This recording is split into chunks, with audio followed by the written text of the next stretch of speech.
माझे जीवन गाणे 2 अंकी मराठी नाटक. अमेरिकेतल्या भारतीय मनाची गोष्ट सांगणार.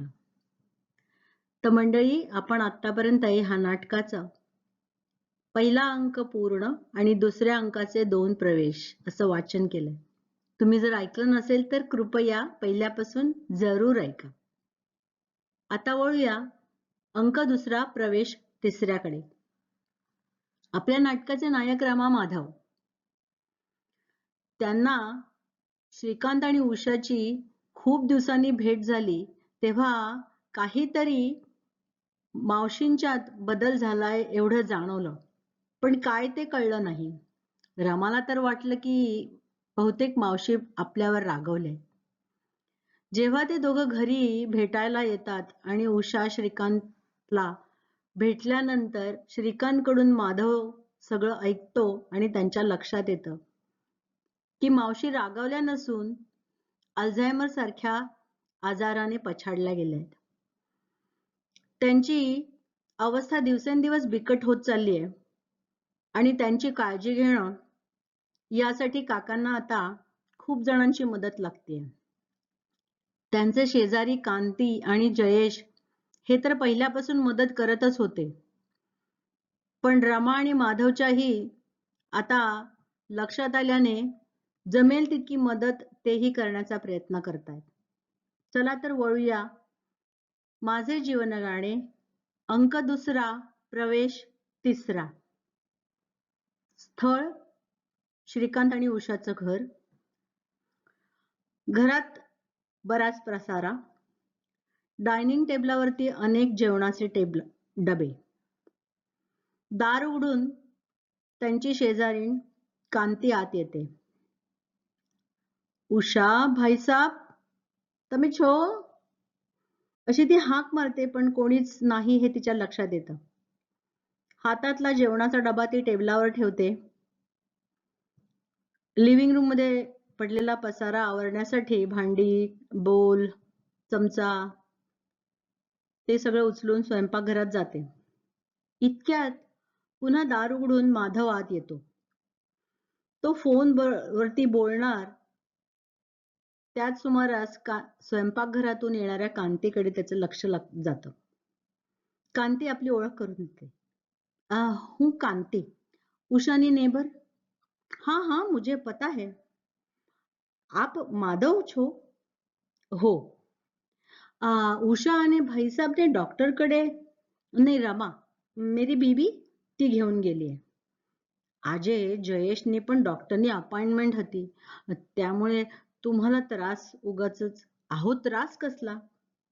रमा आणि मी दोघं एकत्रच काम करतो, त्यामुळे तसं खरं तर ना खूपच सोपं जातं.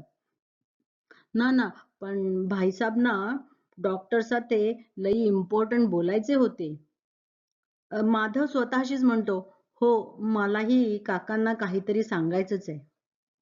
कांती देखील आपल्याच विचारात. उषानी हालत ना नहीं देखी जाती. माझी मुलगी हार्वर्डला गेली तेव्हा आम्ही खूप खुश होतो, पण ती कॉलेज अर्धवट टाकून आली आणि आम्ही तिच्यावर खूप चिडलो, खूप रागावलो. पण उषाने ते बरोबर ओळखलं. आजे उषामुळे माझी मुलगी मला परत मिळाली, पण मी तिच्यासाठी काहीच करू शकत नाही. अहो असं कसं? तुम्ही तर शेजारी. काकांना किती आधार आहे तुमचा आणि जयेश साहेबांचा सुद्धा. बसा ना, ते येतीलच इतक्यात. ना अहो सांजे हवीस. भाईसाब ना गीता वाचनाला जातील ना, तेव्हा तेवढंच त्यांना बदल. कांती जाते. माधव घड्याळात बघतो. अजूनही डॉक्टरकडून हे लोक परत आले नाही म्हणून तो फोन लावतो. Hello John. Oh, sorry, I'm running little late. Can you please go ahead? No, we don't want to miss this. Okay. इतक्यात दुसरा फोन येतो. हॅलो राहुल. काय? मॉम उचलत नाहीये? हो, अरे ती डॉक्टरकडे गेलीये. नाही तिला काही नाही झालं रे. मावशींना घेऊन गेलीये. By the way, how are you? Why did you call? What? You're not coming? अरे पण का? Oh, summer internship. Hmm. You know mom is not going to like it. Yeah, that's true. मावशी ना? She's getting worse. नाही नाही, मी आज काकांना सांगणार आहे. There is actually a new medicine. मला वाटतं त्याचा नक्की फायदा होईल. बरं Rahul, I think they are coming. Let me hang up. Yes yes, I will let mom know. Okay, काळजी घे तुझी. माधव फोन ठेवतो आणि दरवाजातून येणाऱ्या श्रीकांत आणि उषा आणि रमाला कडे जातो. वेळ लागला काका डॉक्टरांकडे? अरे, घाई करण्यासारखं आहे तरी काय? काका, डॉक्टर काय म्हणाले? काय म्हणणार? नाही, औषध वगैरे बदलणार आहेत का? अरे, हा आजारच असा आहे. आपल्या चालीनं चालणार बघ. रमा मावशींना खुर्चीत बसवते, त्यांचे बूट काढते. माधव काही बोलायच्या आतच, ए माधव, जरा पाणी आणतोस का प्लीज? हो. माधव टेबलावर पाणी बघतो, पण पाणी तिथे नसतं म्हणून तो आत जातो. श्रीकांत डायनिंग टेबलवर ठेवलेला नवीन डबा ओळखतो. कांतीनं जेवण आणलेलं दिसतंय. आधीच किती उरलंय. रमा, माधव, तुम्ही जेवूनच जा. रमा, कशाला काका, राहू दे ना. माधव पाणी देतो. रमा उषाच्या हातात देते, पण ते तिला नीट धरता येत नाही. रमाच पुन्हा धरते. श्रीकांत, अगं किती डबे झालेत. जो तो जेवण आणतो. आम्ही दोघं कितीच खाणार. उलट तू ही घरी घेऊन जा, तुला स्वयंपाक करायला नको. तुझी ही धावपळ होते. तुमचा कामाचा पसारा वाढलाय. माधव, काका मी काय म्हणतो, अल्झायमरवर एक नवीन ड्रग आले. अहो त्याचे रिझल्ट खूप छान. माधव काहीतरी सांगण्याचा प्रयत्न करतोय, पण श्रीकांतला त्याच्यात अजिबात रस नाही. तो उषाला हात धरून उठवण्याचा प्रयत्न करतोय. अगं उठ, अगं उषा उठ ना. उषा, आजकाल अधिकच जड होत चाललीयस तू. पण काका मावशी किती बारीक झाल्या आहेत. रमा मात्र मावशींचा बारीकपणाच ओळखते. श्रीकांत हसत, मनाविरुद्ध काही आवडत नाही. श्रीकांत उषाचा नाद सोडतो आणि पुन्हा टेबल आवरायला घेतो. रमा, मावशी मावशी उठा ना, चला, भूक लागली असेल ना. उषा फक्त रमाकडे बघते. रमा उठवायला जाते, कशीबशी त्यांना धरते व आत जायला निघते. श्रीकांत, उषाला आवडते म्हणून कांती तोंडल्याची भाजी पाठवते, पण ती आजकाल खाते कुठे? रमा, रमा, अगं कुठे नेतेस तिला? काका, मला वाटतं त्यांना बाथरूमला जायचंय. श्रीकांत डबे परत ठेवत, अगं मग मी नेतो तिला. नाही नाही, मी नेते ना. पण तुला जमेल का? हो, हे काय आत्ता उठवलं ना. नाही पण टॉयलेटवर बसायला जरा जपून. अगं तिचा तोल जातो पटकन. नाही काका, मी घेईन काळजी. बर. आणि अगं दरवाजा लावू नकोस. उषा अगदी हळू आत चालत जाते. रमा त्याच्या पाठून आधार देत जाते. श्रीकांत बरोबर आणलेले कागद बघू लागतो. माधव या संधीचा फायदा घेतो आणि पुन्हा विषय काढतो. काका मी काय म्हणतो, अहो अल्झायमरवर एक नवीन ड्रग आलाय, त्याचे फार चांगले रिझल्ट्स आहेत. काका, आपण डॉक्टरांना मावशींसाठी. श्रीकांत, माधव, त्याने उषाची मेमरी परत येणार आहे का? तसं नाही काका, पण निदान. माधव अस्वस्थ होतो. त्याला काय बोलावं सुचत नाही. माधव, अरे मी डॉक्टरांशी बोललोय. उषाच्या बाबतीत त्याचा काही उपयोग नाही बघ. काका तुम्ही स्वतः डॉक्टर, मी तुम्हाला काय सांगणार? तसं नाही रे. तू उषाच्या काळजीपोटी बोलतोस. रमा तेवढ्यात बाहेर येते. काय झालं? अगं रमा, उषा कुठे आहे? बाथरूम मध्येच आहे.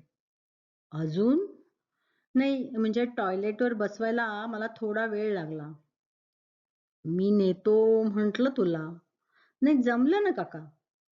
बर, दार लावलं नाहीस ना? लक्ष ठेव हो. मी तिला एकटं सोडत नाही. हो हो जाते. रमा आत जाते. माधव, काका मावशींना असं पाहवत नाही. श्रीकांत त्याच्याकडे बघतो आणि हसतो.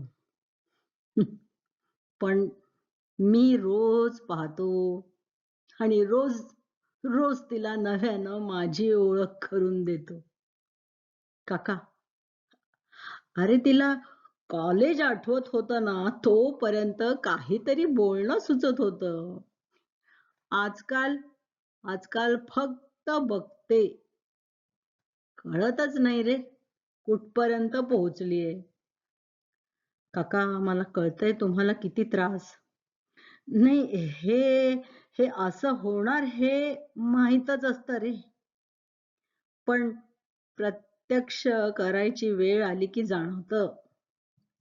जिच्यावर आपण जीवापाड प्रेम केलं, 20 वर्ष वाट पाहिली,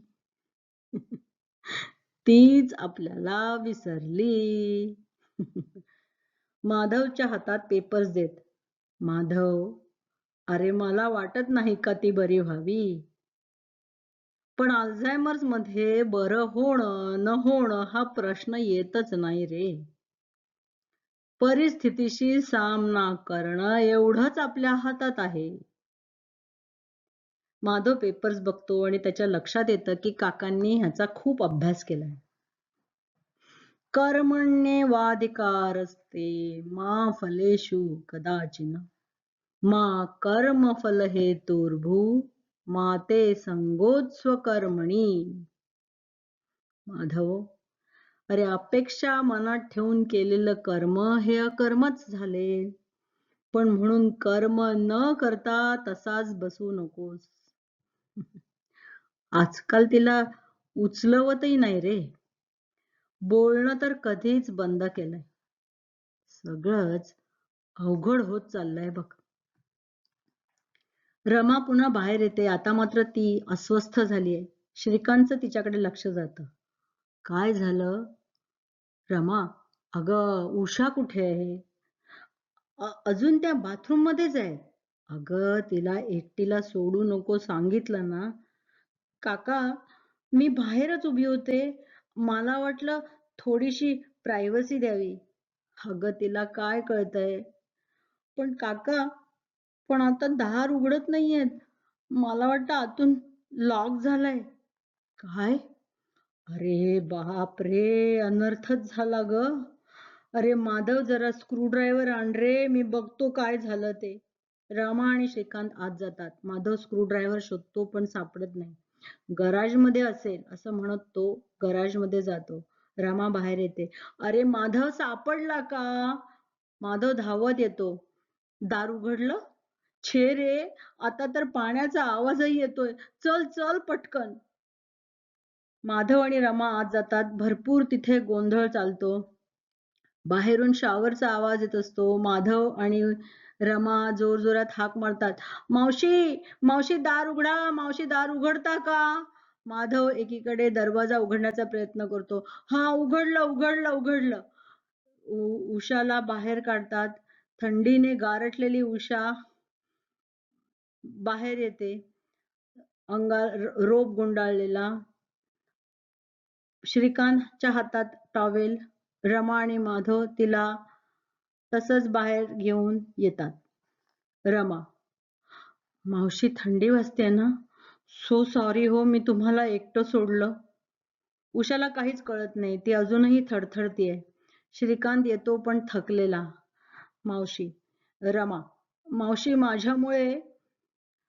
माधव, नशीब पाणी थंड होतं. रमा: हो ना, गरम असतं तर?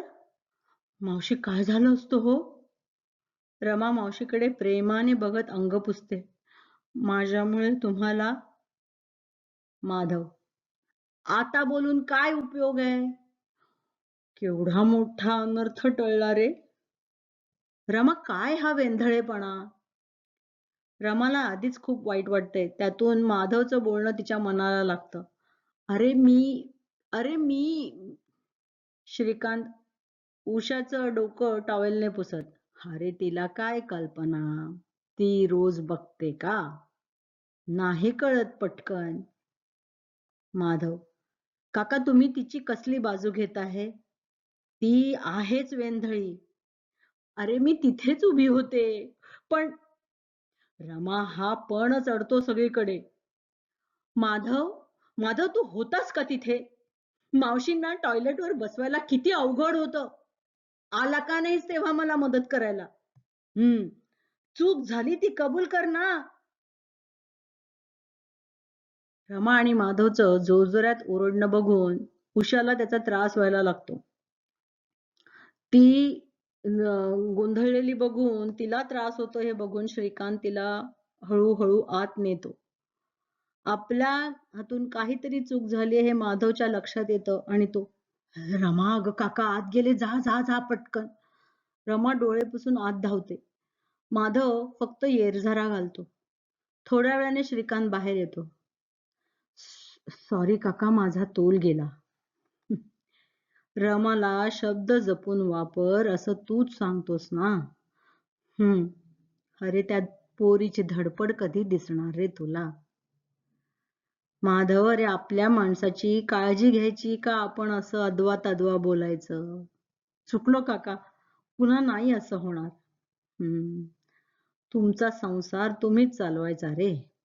मी कुठे कुठे लक्ष घालू? मलाच आता काहीतरी ठरवावं लागेल. काय? श्रीकांत फोन फिरवतो आणि फोनवर बोलतो. हॅलो, हॅलो गोपाळ, मी श्री बोलतोय. श्रीकांतचं एकीकडे फोनवर बोलणं चालू आहे तेव्हा माधव पुन्हा एकदा उषाचे पेपर्स बघतो. तेवढ्यात रमा बाहेर येते आणि माधवचं तिच्याकडे लक्ष जातं. मावशी? रमा काहीच बोलत नाही. का का परत बाथरूम? रमा आता मात्र रागाने बघते. माधव: सॉरी. झोपल्यात. सॉरी. सॉरी रमा, चुकलं. माधव ही मस्करी नव्हती हं. कबूल. रमाचा राग हळूहळू निवळतो आणि दोघेही एकमेकांकडे पाहून मंद हसतात. श्रीकांत फोन ठेवतो आणि त्या दोघांकडे बघून त्यालाही बरं वाटतं. बॅकग्राऊंडमध्ये गाणं पुन्हा चालूच असतं. व्यथा असो, आनंद असू दे, प्रकाश किंवा तिमिर असू दे, वाट दिसो अथवा ना दिसू दे, गात पुढे मज जाणे. प्रवेश तिसरा समाप्त. स्टेजवर अंधार.